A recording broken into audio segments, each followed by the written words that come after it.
మీరు టైటిల్ చూడగానే కొంతమంది కోపం రావచ్చు, కొంతమందికి ఆత్రం రావచ్చు.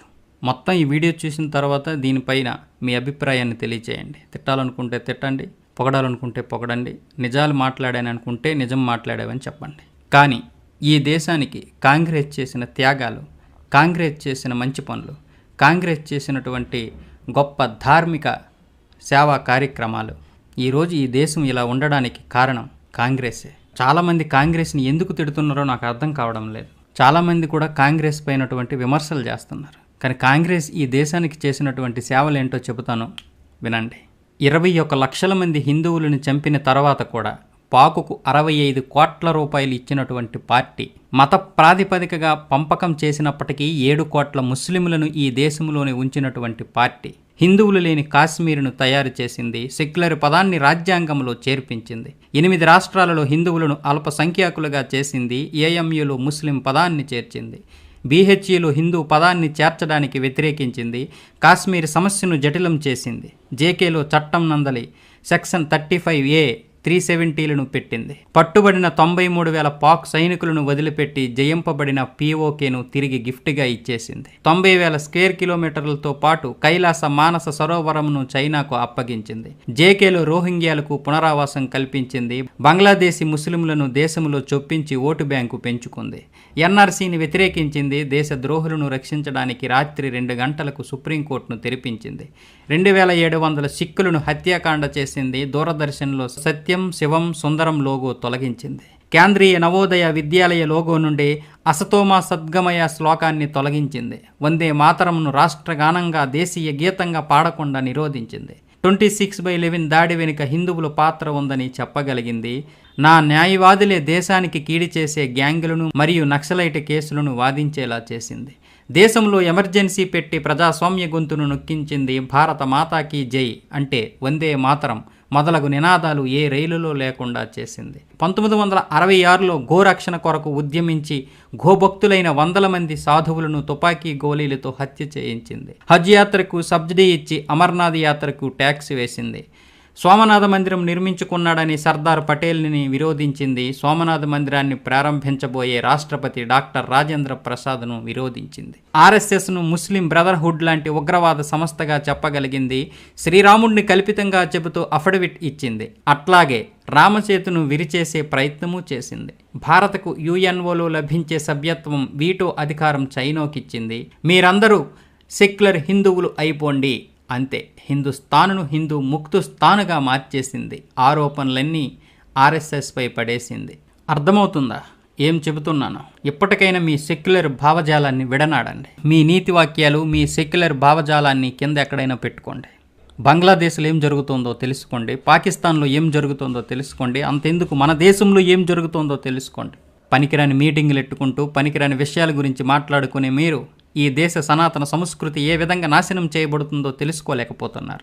ఆర్టికల్ 25, 28, 30 HRCE చట్టం 1951లో చేసింది, 1956లో HBC చట్టం చేసింది, 1975లో సెక్యులరిజాన్ని రాజ్యాంగంలో కూర్చారు, 1992లో సెక్యులరిజాన్ని చట్టం చేశారు, 1991లో POW చట్టం చేశారు, 1995లో వక్ఫ్ చట్టం చేశారు. ఆర్టికల్ 28 ద్వారా హిందువుల నుండి మత విద్యను తీసేశారు, కానీ ఆర్టికల్ 30 ద్వారా ముస్లింలు మరియు క్రైస్తవులకు మత విద్యను అనుమతించారు. 1951లో HRCE చట్టం అమలు చేయడం ద్వారా హిందువుల నుండి అన్ని దేవాలయాలు మరియు పుణ్యక్షేత్రాల డబ్బును లాక్కున్నారు. విడాకుల చట్టం, హిందూ కోడ్ బిల్లు ప్రకారం వరకట్న చట్టం ద్వారా హిందూ కుటుంబాలను నాశనం చేయగలిగారు, కానీ ముస్లిం వ్యక్తిగత చట్టాన్ని తాకలేకపోయారు. బహుభార్యాత్వాన్ని అనుమతించారు, తద్వారా వారు తమ జనాభాను పెంచుకోవడం కొనసాగించారు.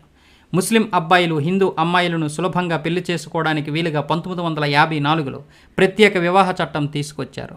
1975లో ఎమర్జెన్సీ విధించి రాజ్యాంగంలో సెక్యులరిజం అనే పదాన్ని బలవంతంగా జోడించి బలవంతంగా భారతదేశాన్ని సెక్యులర్గా మార్చగలిగారు. కాంగ్రెస్ ఇక్కడతో ఆగలేదు. 1991లో మైనారిటీస్ కమిషన్ చట్టాన్ని తీసుకొచ్చి ప్రకటించింది. స్కాలర్షిప్ లాంటి ప్రభుత్వం ప్రత్యేక హక్కులను ఇచ్చింది, మైనారిటీ చట్టం కింద వారికి లబ్ధి చేకూర్చింది. 1992లో హిందువులు తమ దేవాలయాలను చట్టబద్ధంగా వెనక్కి తీసుకోకుండా అడ్డుకోగలిగింది. అలాగే ప్రార్థనా స్థలాల చట్టం ద్వారా హిందువుల నుండి 40,000 దేవాలయాలను తీసుకున్నారు. వాటిపైనే ఇప్పుడు మసీదులు నిర్మించారు. కాంగ్రెస్ ఇక్కడతో ఆగిందే.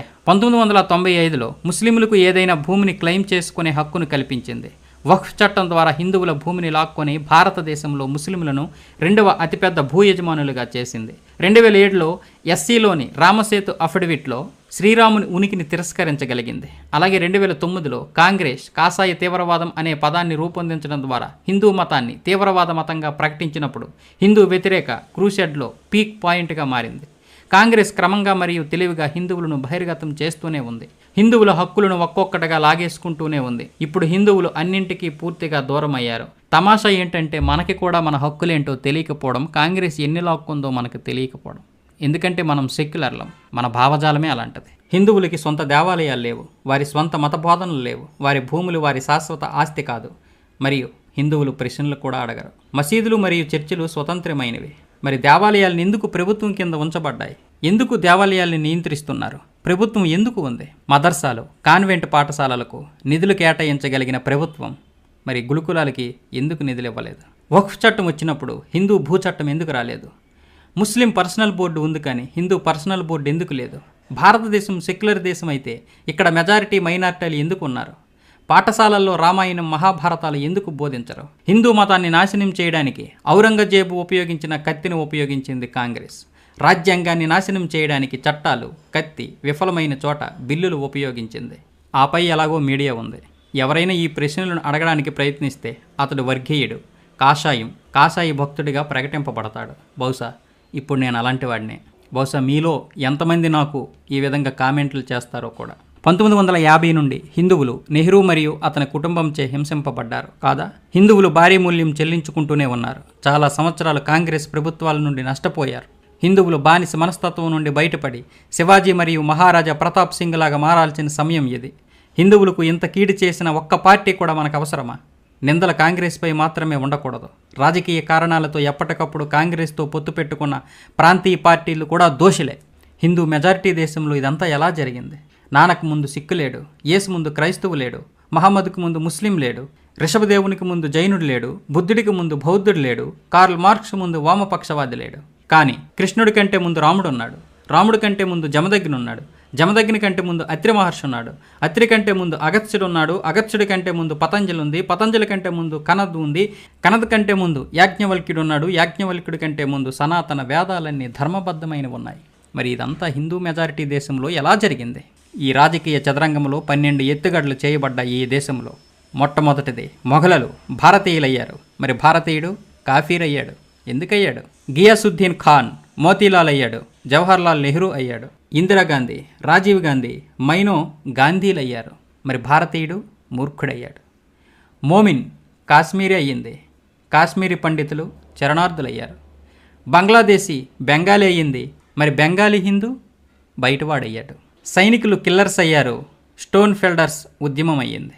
మరి సైన్యం మానవ హక్కుల ఉల్లంఘన అయ్యింది. తుకుడే గ్యాంగ్ దేశభక్తుడయ్యింది. మరి దేశభక్తులు బ్రాండెడ్ హార్డ్ కోర్ తీవ్రవాదులయ్యారు. మృతదేహాల ఖననంలో ఫైర్ కలపవాడి దహనం చేయడం వలన పర్యావరణ ఆందోళనగా మారింది. మరి ఖననంలో సమాధులు కత్తి భూమిని వృధా చేయడము జన్మ హక్కు అయింది. రాఖీలో ఉపయోగించబడిన ఉన్ని గొర్రెలు బాధ అయ్యింది. మరి బక్రీదులో వేలాది మేకల వధ స్వతంత్రం అయ్యింది. బుజ్జగింపు సెక్యులర్ అయ్యింది, సారూప్యత కమ్యూనల్ అయ్యింది. ఆర్ఎస్ఎస్ ఉగ్రవాదిగా మారింది. వసామాజీ, హఫీజ్ సాహెబ్ మరియు హురియతులు శాంతి శిఖరములుగా మారాయి. భారతమాత చిరకాలం జీవించు అనే పదం అంటే భారత మాతాకి జై అన్న నినాదం కమ్యూనల్ అయ్యింది. మరి భారత్ తురే తుకుడే హోంగే ఏమయ్యింది? భావ వ్యక్తీకరణ స్వేచ్ఛ అయ్యింది. విభజించు మరియు పాలించు అనేది నియమమయ్యింది. సబ్కా సాత్ సబ్కా వికాస్ అనేది జుమ్లా అయ్యింది. కొంచెం ఆలోచించండి, అర్థం చేసుకోండి. హిందూ మెజారిటీ దేశంలో ఇదంతా ఎలా జరిగింది? సనాతన హిందువులు ఎప్పుడు ముస్లిం దేశానికి పౌరులయ్యారు అది కూడా తెలియదా? ఎందుకంటే మనం నిద్రపోతున్నాం కాబట్టి. మజ్బూర్ హిందూ అయినందుకు నేను మిమ్మల్ని అభ్యర్థిస్తున్నాను. ఏ విధంగా ఈ వీడియోకి 10 మందికి చేరేలా చేస్తారో అది మీ ఇష్టం. చెప్పాలనుకున్నది చెప్పాను, జరుగుతున్నది మాత్రమే చెప్పాను, జరిగింది మాత్రమే చెప్పాను. జరగబోయేది ఏంటో తెలియదు. ఎలాంటి దారుణాలు జరుగుతాయో మీరు పక్కనే ఉన్నటువంటి బంగ్లాదేశ్ను చూడండి, పక్కనే ఉన్నటువంటి పాకిస్తాన్ను చూడండి, ఈ దేశంలో జరుగుతున్న అన్యాయాలను చూడండి. నిజమేంటో మీకు తెలుస్తుంది.